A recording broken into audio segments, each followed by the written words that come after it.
Hey guys, it's Sammy, aka the chicken across the road. This is the second time I had to record this, just because the last time I don't know what was going on in the audio, but the p and the p was just ridiculous. But anyway, so the gameplay is just quite an old gameplay. I think I was using the A94, the ACOG, and I managed to get dogs. So on Team Deathmatch, I don't really play that often, but it's one of my better games anyway, so I just thought I'd use that. So anyway, before we get into it, there's some things which aren't in the patch notes.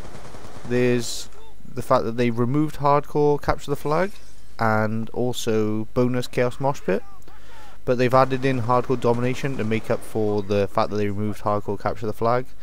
The reason they've added them and added 1 and removed 2 is mainly for matchmaking purposes. The less playlists you have, the more players there are playing in, which means a better connection overall for everyone. It's not because they hate people, you know. A lot of people are like, why do they do it, blah blah blah. I guess they could, but your connection might suffer, but you know. So anyway, they've also implemented Nuketown into every playlist. I thought this was supposed to be going on, but I think whoever told me was just lying, because I didn't see it once. But of course it was in the bonus playlist, everyone could play it before, and apparently you needed to play multiplayer, but now it's in every playlist. I had a game of free-for-all on Nuketown earlier. Pretty fun, you know. It's a bit chaotic. Not quite as chaotic as when they had 12 players when the game was first out for a little while. That was a bit mental. So anyway, so future improvements. They've added prestige level calling cards for each prestige level. So if you haven't noticed already, if you look on your calling cards, you now have, I think it'll be an extra 11. So you get 1 for each prestige. It might be 10. I might be making this up. But you have 1 for each prestige level and 1 for the prestige master. They look pretty cool, you know. They should have been when the game was here, so I don't know why they had them now, but you know, can't complain about new stuff. Players will now control the last score streak killed when calling in multiple remote controllable score streaks. So if you had, like, say 2 AGRs or an AGR and a sentry at the same time, I'm not sure how it was working out, which one you were controlling, but now you're just going to be calling in the last one. So that's I guess you know what's going to happen now, rather than just randomly hoping. Update the League Lobbies to display team rank next to each team member's name. So that wasn't there before, and now they've added it. Added suicide and team killed penalties to the games rules spawn settings menu for custom games, and add a feature to kick players if they suicide too often in a game. So I don't know, to be honest with you, the custom game types in this I'm really disappointed in compared to Modern Warfare 3's and especially Black Ops. I really thought Black Ops 2 was going to have a awesome custom game setting, but it really didn't. But you know, they added something, which is never a bad thing. So multiplayer issues addressed. Addressed an issue reported by the community with activating prestige on a weapon and not removing attachments from that weapon in other class sets. So if you didn't see it, I made an attachments, sort of noticed an attachments prestiging glitch, and I made a video on it like a week or 2 ago. And basically, you'd have to have the extra custom classes DLC, and you'd say you made a class you wanted to keep on custom class 1. You go into custom class set 2, and then you prestige the weapon there. And when you go back to the custom class set 1, you still have it there. You know, it was a glitch, and they had to patch it. You know what do you expect? These things are going to be fixed. So there we go.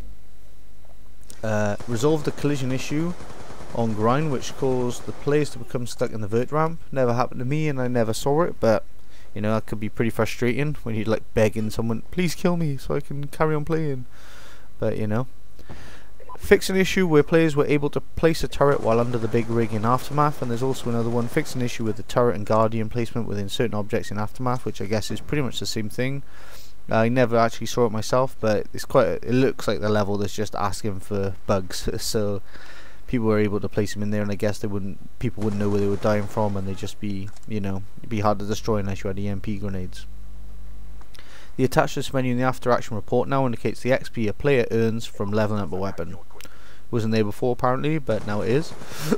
Pardon me. The music now plays for everyone during the final kill cam. I never noticed that it wasn't playing, just because I usually have the music down or have it so low that I can barely hear it. So if it was annoying you before, you were like, oh my god man, I really wanted that music and I can't believe it's not in the final kill cam, which is good. Well, now it's there, so be happy. Resolved an issue with the AGR icon only appearing on the minimap when it was firing both the machine gun and rockets at the same time. So for all those people who were just going mental, you know, shooting their machine guns and rockets, you know, maybe they, you know, I like to think these people just like, ah, my god, we'll kill everyone. Not really thinking, yeah, I know that if I shoot both at the same time, I'll stay off the radar. But you mentalists, you're gonna get caught out now. Sorry. Address multiple issues with reloading the war machine Scorestreak. So if you didn't know, there was sort of a glitch when when you got it from a care package, where if you shot all 6 of your shots and then you put it away and then you got it back out, you'd have it instantly reloaded. It wasn't a massive glitch, but you know, it was a glitch, had to be patched, so now it's been patched. Fixed an animation issue for the combat knife when holding aim down sight and pressing the melee attack button. I'm pretty sure this is a thing where people sort of look at the floor and it would look like they were mining into something, and it was amusing the first time I saw it, but when you're playing Search and Destroy and there's just people doing it, like, you know, one of your teammates just stood in spawn doing that, it's like, mate, come on, man, you know, all the things that can annoy people tend to ruin Search and Destroy just because they get all the attention from it, which is kind of annoying, man, you know. I don't know, man, why can't they all get together and just be like, look at me, in their own separate lobbies, man, you know. Everyone would be happy then. Maybe they should make a new playlist, you know. Maybe they should do that. Try out, get on it. So, addressed an issue in Search and Destroy where players would sometimes spawn into the next round with their secondary weapons. So, this, you may not think this is a big problem, but if you play a lot of Search and Destroy, then you'll probably know that the first, you know, 10 seconds are really important. Like a second can count because you want to get to the good areas first, so you've got the good spawn sniping positions if you're sniping, or if you're just rushing, you want to be able to rush past the snipers. So if you've got something like an RPG as your secondary and you spawn with that, it might, you know, that split second it takes to switch between them, it could be the difference between life and death. Alternatively, it could have been working out good for you. You could have ended up with a knife in your hands, but they fixed it anyway. What have we got next? Fix an issue with the laser sight not appearing in game on a laser sight if the player spams the switch weapons button.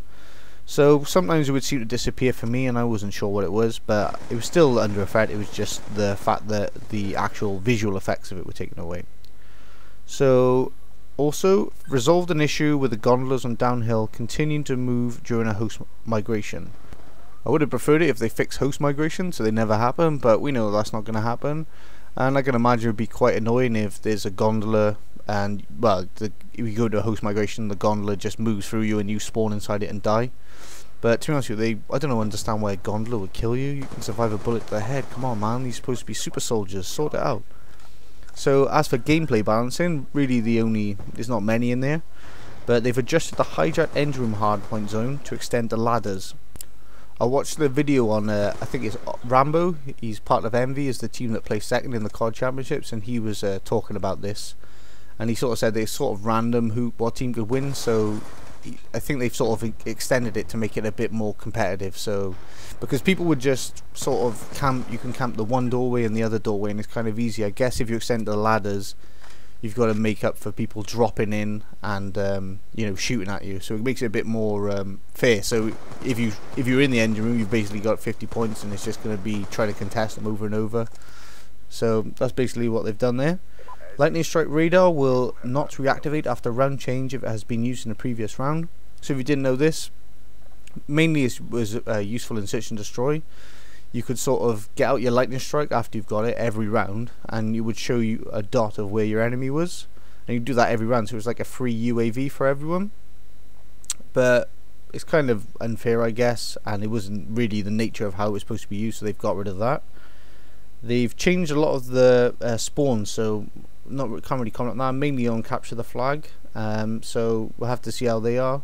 You know, I think the spawns in this game aren't really too bad, so I haven't really got much to complain about that. There's a couple of zombies glitches that have been patched or something, various bugs around the Die Rise map, but nothing too definitive on that. So anyway guys, I hope that's been useful for you. I always cover all the patch notes, so be sure to stick around if you want to know any more that come up, and I'll speak to you later. Bye bye now. Bye bye.